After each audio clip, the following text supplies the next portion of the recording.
Šiai Škodai 20 metų, bet jūs neįsivaizduoja, kokia jos rida. 32 000. Atrodo neįtikėtina.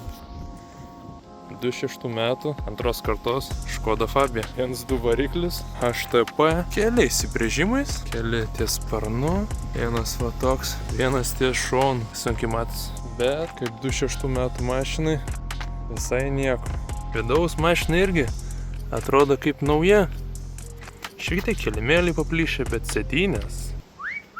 sėdynės kaip nauja. Vairas nuo šilumos ir saulės lydosi, bet salonas kaip naujas. Durelės kaip. Nors neatsirakina, kad nieks neapvogtų. Va, sėdynės kaip naujas. O čia neatsirakina. Atsirakinsiu. Opa.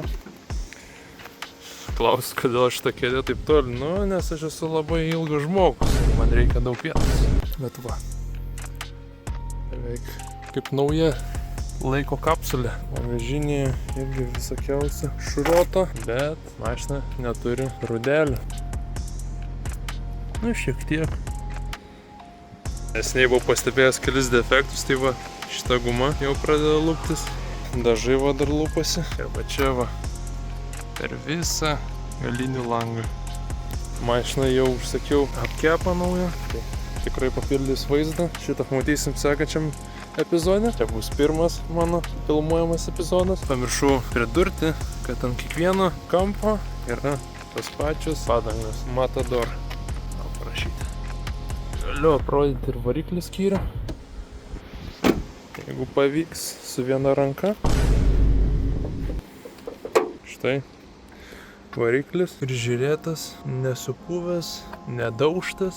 Variukas man gyvena. Neseniai pastebėjau, kad ir šita guma ne per geriausiai atrodo, bet kas be ko, jinai nebeužsiveda.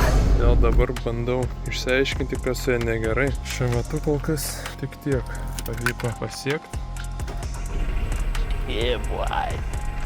Užsivedė. Wow, nesitikėjau. Prieš tai nebuvo neužsivedę. Ir aš manau, žinau problemą.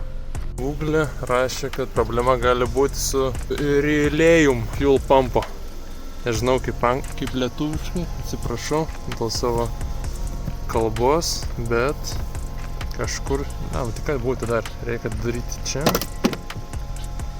Įskrenda karočią. Žodžiu, reikia sužinot, kuris iš tų relėjų yra fuel pumpo. Kol kas šitą reikės dėti į vidų. Nes dabar tam nėra pajamų. Noriu žinot, ar čia yra problema su relay ar su fuel pumpu. Sako, užvedus keliom sekundėm, nieko negirdžiu. Reiškės, bus kažkas su fuel pumpu irgi, arba su relay. Dabar užsiveda. Prieš kelias akimirkas neužsiveda. Kažkas čia negerai. Nu ką, važiuojam pasivažinėti? O, girdisi.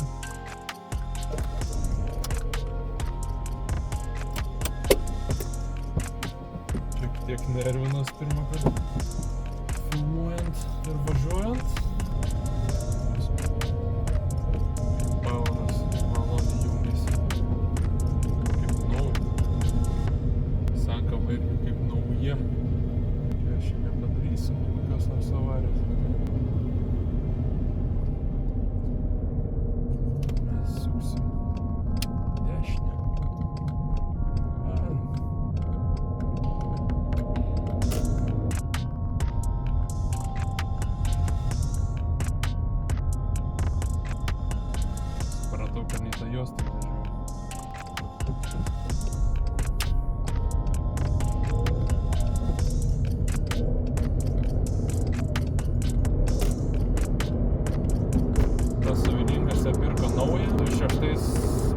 Metais, nevažinėja žiemomis į bažnyčią ir į kapines. Ir kartais į parduotuvę. Man trumpam davė pavairuoti, va, jau 1000 įdėjau per kelis mėnesius. Daugiau negu, man rodo, šitą mašiną buvo pratus važiuoti tiek daug. Manau, kodėl jinai tiek rūdžių, nes mašina nebuvo vairuojama žiemą. Ir nors ir nebuvo pastatyta lauke, jinai nepasigavo tų visų druskų.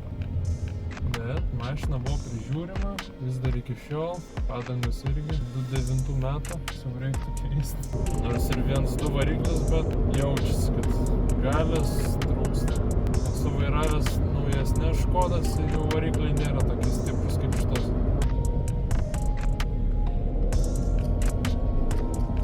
Kitam video uždės naują hubcapą, užsakiau naują, tai reiks pažiūrėti, ką galima dėl fuel pump relay padaryti kažką.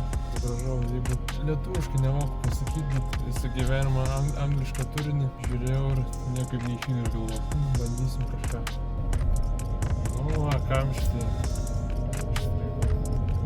Visai įdomi mašina, nes 20 metų senumo, bet dar su tokia nedidelė rida. Labai retas atvejis, labai. Komentaruose galite pasidalinti įspūdžiais, kaip video, kaip mano pirmas video. Tikrai bus daug daugiau tokių panašių. Tikiuosi, bus dar keli video, kaip sutvarkysiu mašiną. Pabandysiu kažką gal pataisyti. Iki tol komentuokit. Ir viso.